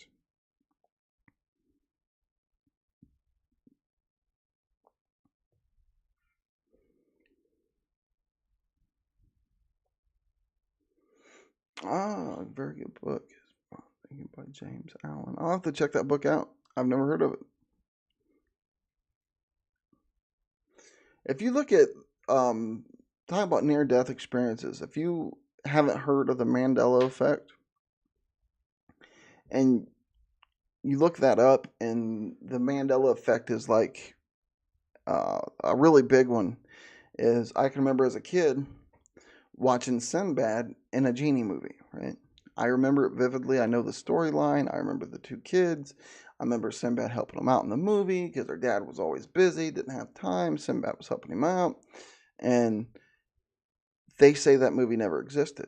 And in my brain, I remember watching that movie. Well, that's one of the well-known Mandela effects is the Sinbad movie. So you look at you look at the Mandela effects, and you look at near-death experiences. I think there's a tie-in there where if you've had a near-death experience, maybe in some people believe if you have a near-death experience, maybe you did die in a different plane, a different ongoing universe, and you're just kind of just plopped into a different one. I don't know. There's a lot of far-fetched theories out there, and then again, there's a lot of theories that I'm like, yo, like I don't know, like especially like I'll go into some of these theories thinking there's no way they're going to talk me into it. I'm not going to believe this. You're not going to get me, and then I come out thinking, damn, they made some pretty good points. Like I don't know, like I'm starting to buy in. Like I'm taking the bait.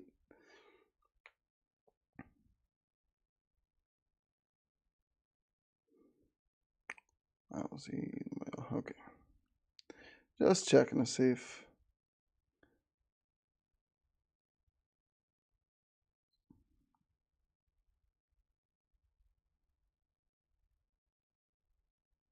All right, we're good. See, dreams is another thing that.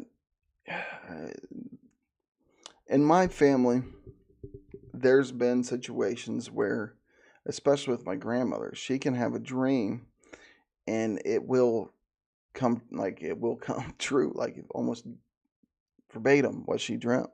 So dreams is another thing, right? Like it's weird. Like why do we do it? Why does it happen? What is our brain doing? Our body is shut down. Our brain's still running because our brain don't ever stop. Uh, But why? What is our body? What do we get out of dreaming? Like what is that? What's the purpose of it? And then, like you said, you get a lot of these things where like you and your girlfriend was having the same dreams the same night, and that's supposed to be impossible, right? But nobody really can tell you why you dream, like scientifically. Nobody can break it down to, okay, this is why you dream, this is why this is happening. And then the like dream predictions and things like that that do happen, documented, of these cases happening, that's a whole nother level that people just, you can't explain it.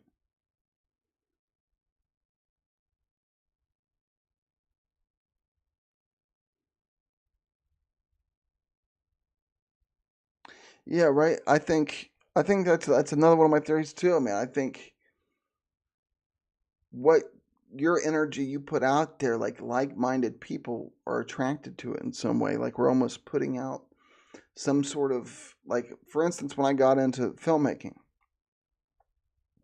a lot of people that I had never met would come up to me and just start talking about film.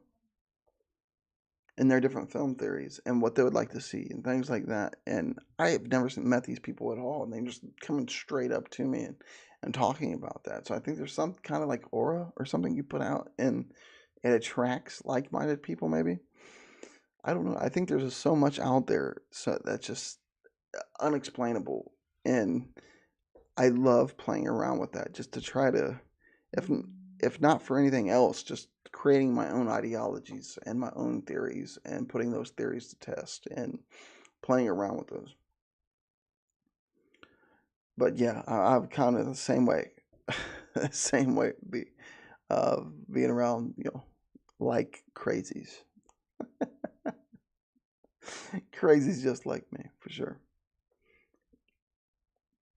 Because I don't know what it is. I don't know how that works, but it most definitely did for me in the form of like when I got into filmmaking, it was like coming out of the woodwork. Like it was like just coming up to me, just like talking about film. They wouldn't even know who I was, and just talking about film to me.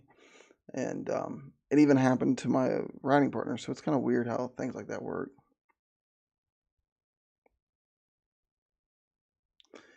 It's yeah, there you go.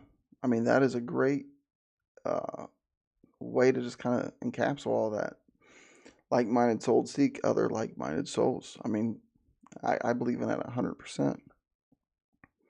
I believe that 100%. That's awesome. That's awesome, B. Like what I like to do also is I like to study people that's not necessarily philosophers, but they got great philosophy, if that makes sense. Like a lot of people look at Bruce Lee as either um, a great martial artist, or B, a movie star.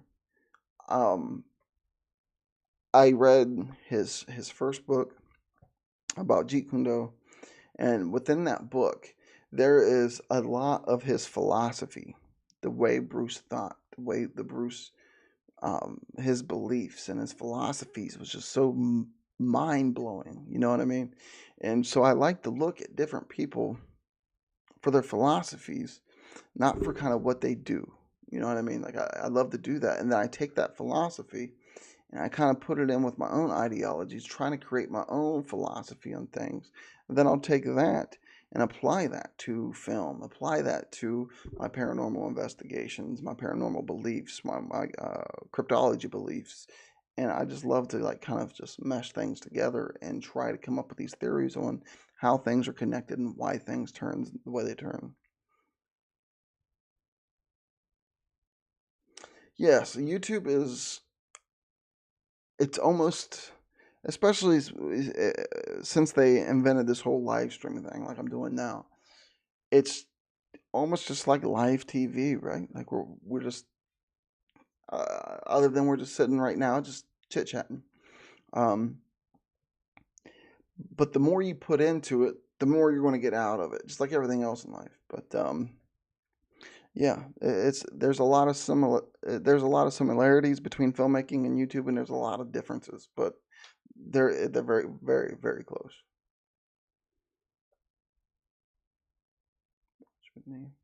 If you've never read the first book, Jeet Kune Do, I would suggest that if you're a reader and you like to read, like, and because he goes in depth, obviously a lot in his martial arts, which I use um, within my training, like even still today, as far as throwing a punch and doing certain things. But his philosophies are just mind blowing, right? Like the way he approached life was just phenomenal. But he's one of those people. He's one of those real big bright blimps that we get in life. I see a lot of that. I mean, like your Robin Williams, your Bruce Lees, you got these people that are just brighter than life almost. That just have this aura or something about them that draws people into them and draws people into what they're doing. And I think obviously Bruce is one of those people, and his philosophies are phenomenal. The term the white brotherhood, souls who stand. No, I have not heard of that. The name itself is kind of messed up. The White Brotherhood. Brotherhood. Like I'm picturing in my head something totally different. That sounds kind of jacked up. But a spiritual group of souls who stand ready to help souls on our level of consciousness. I've never heard of them. No.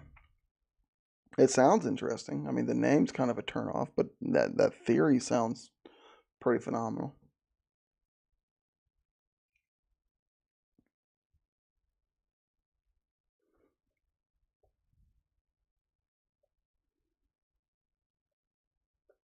I think there's just so many theories and so many. All right, here's my thing. Okay, there's so many conspiracy theories out there. There's so many theories out on so many different things. When the truth is brought out, I went through this watching like the Ghost Nation thing, right? They caught a ghost manifesting live on camera, and I caught myself like questioning it. Okay. But then you kind of revert that because, again, like I said, you got so many conspiracy theories and so many theories on different subjects, you don't know what to believe or to believe any of them. So when you see the truth, you might debunk the truth or not believe in the truth because there's so many different theories out there. So it's a touchy game, I guess. I'll definitely look into it. I'm almost afraid to type that name into a search bar. I don't get put on a list, but I'll definitely check that out. Yeah.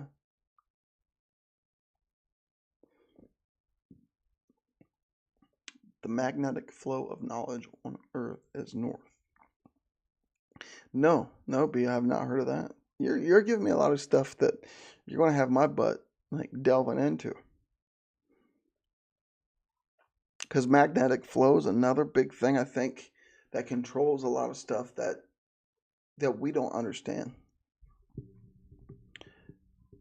For one, just magnets alone, like this whole magnetic force. What is it? Like what and why and how? And does it only obtain to certain things?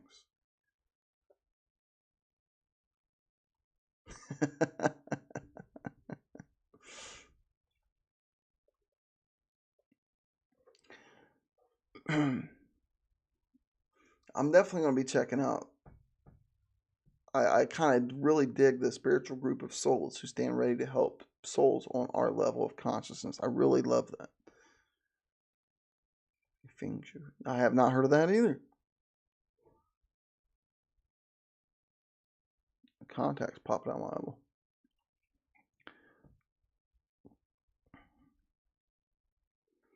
But like I said, man, I believe there's so much energy flowing around us that we don't see, and we're just ignorant to. We don't know, like gravity, air, like all this. So why wouldn't there be? Again, if we're just breaking it down to the brass tacks of things, of okay, we used to believe that our universe was it. Now we know that there's infinite amount of universes, and we know that there's black holes that could possibly lead to another set of infinite amount of universes. I think it's the same thing down here. So I'll try that tonight for sure. Granny, what's going on? Long time no see, Granny. I miss your tail. This COVID stuff is starting to ease up, so hopefully we can get together soon. What do you mean the rest of me? This is this is this is all of me. Last time I checked, my big ear's still there. It's all of me.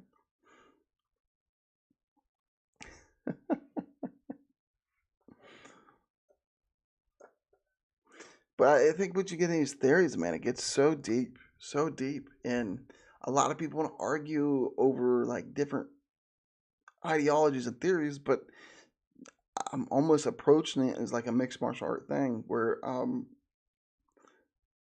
want to combine their theories. I'm not thin enough. That's what it is. Witty. I'm working on that.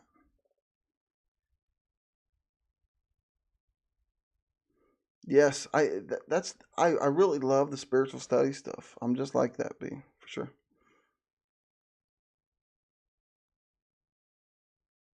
I definitely will. I'll definitely do it tonight for sure. No, I did not get the vaccine. The missus did. She got both doses, and she went through a hard time with that second dose. The first dose really didn't bother her as much, but the second dose, like it really kicked her butt. So I'm kind of, well, educators are supposed to be getting it within the next round or whatever. So I think I'll be up for it the next round. As soon as I'm up for it, I'm gonna give it a go. Why not? I don't. I'm not like against it or anything. I just haven't had the opportunity to do it.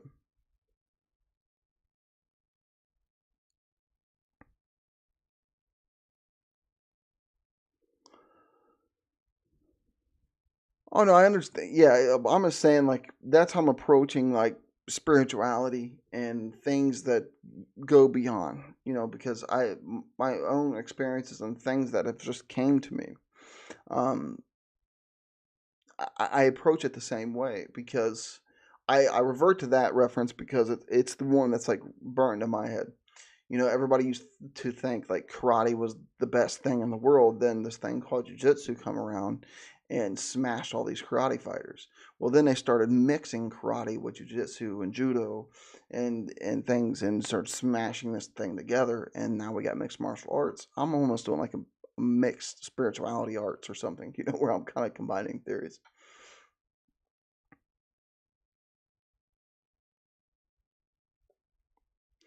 Because I've had situations like what he's talking about, where things like that have and can happen.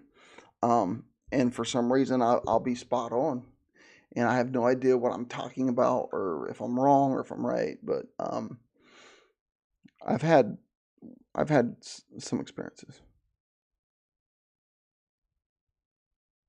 Yes, yeah, I believe that too. I believe that wholeheartedly. Like everybody goes along their own path, but we ultimately reach the same destination.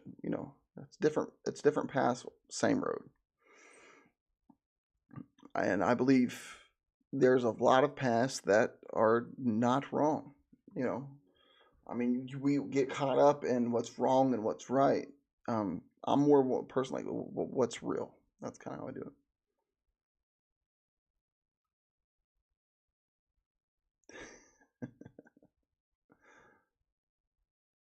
Bear mace. Getting OC sprayed's not fun. So I can imagine bear mace. That probably would not be a fun event, right? Getting bear maced.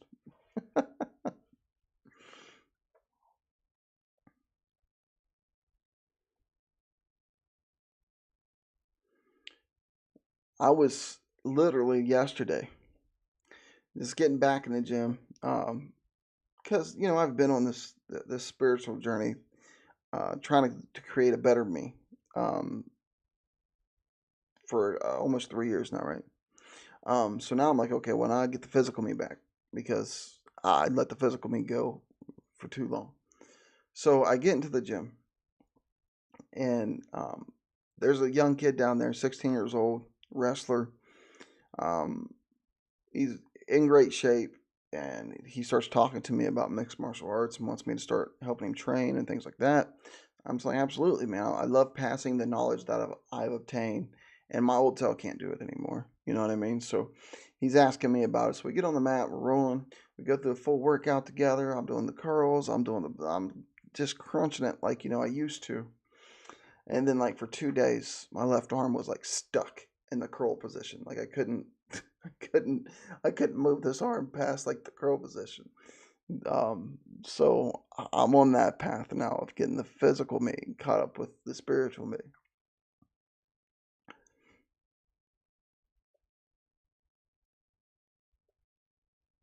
Need the mace for the squats. You smell him spread down, right? Maybe I need to go in the market and get squat spray.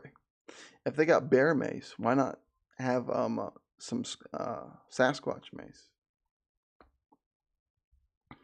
That would work.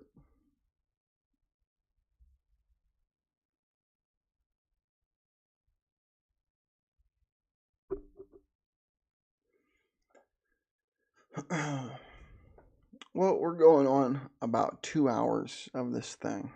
So I think I'm going to get ready to wrap this up. See if anybody else is on live. I might hop on somebody's panel if somebody else is live or something. But I just want to get on here and make sure everybody knows, um, starting this Friday at 9 p.m. Eastern Standard Time, I'm going to be doing the Cryptid show where we're going to be covering everything in cryptology.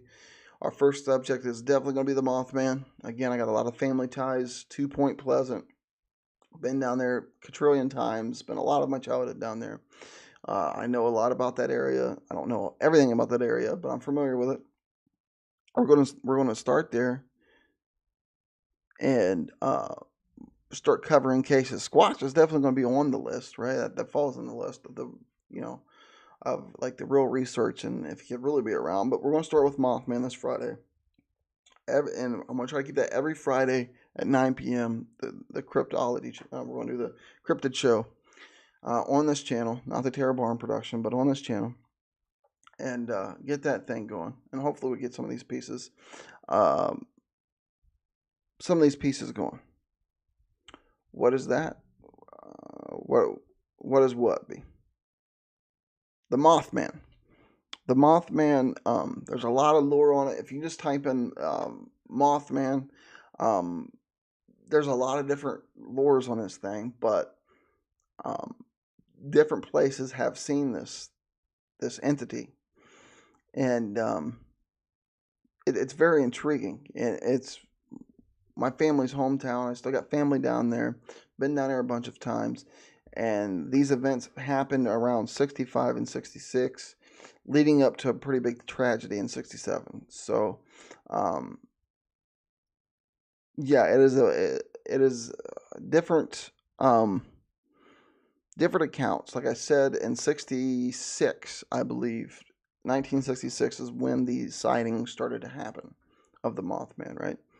And they seen a creature that had the like a face and body structure of a man that was like 7 foot tall with massive wings that could get around with crazy amounts of speed. So, um,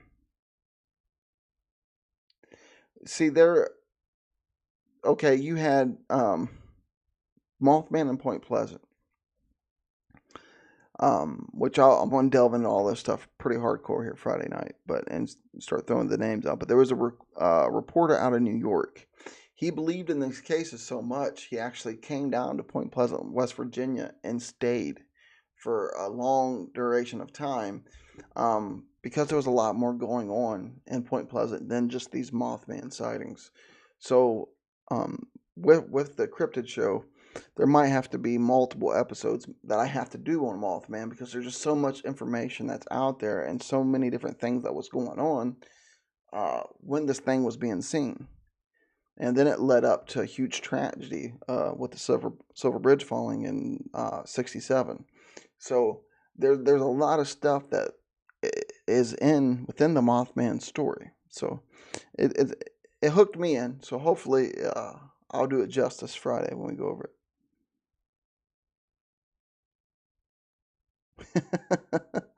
It's pretty interesting. It's pretty interesting, B. Like if you look that up, um, you'll be surprised at some of the people that had these sightings, what the people that had these sightings had to go through, and how it still affected their life up to the day they died. And it's just really interesting once you get in there and you start seeing like the UFO spottings and you see all these other things. Like, it's some pretty crazy stuff. It's some pretty crazy. It really is. Like, and it's really intriguing, and I believe in a lot of it. But we'll hit it. We'll hit it hard Friday for sure. That's going to go down Friday night, 9 p.m. Eastern Standard Time. The link above you can support the channel, the link above, or there is a link below. Either one of the links, if you want to support the channel and help me get back into this game, you can. You don't got to, but the links are there. Throw it out there. I'll definitely be back on here Friday night. Again, I'll surf around, see who's all live and all that mess, and see if there's any channels I can jump on and mess around with tonight, because it's only 1:30. I don't got to work tomorrow, so I don't know. I'll either do that or dive down another wormhole on YouTube. But I appreciate you guys that have hung in there with me and watched the show. And I hope you guys have a great night. And like always, this has been me talking to y'all. And I'll see you guys Friday night, 9 p.m. Eastern Standard Time. Thanks, guys. Be witty. You guys have a great night. Thank you for being in here. Much love, guys.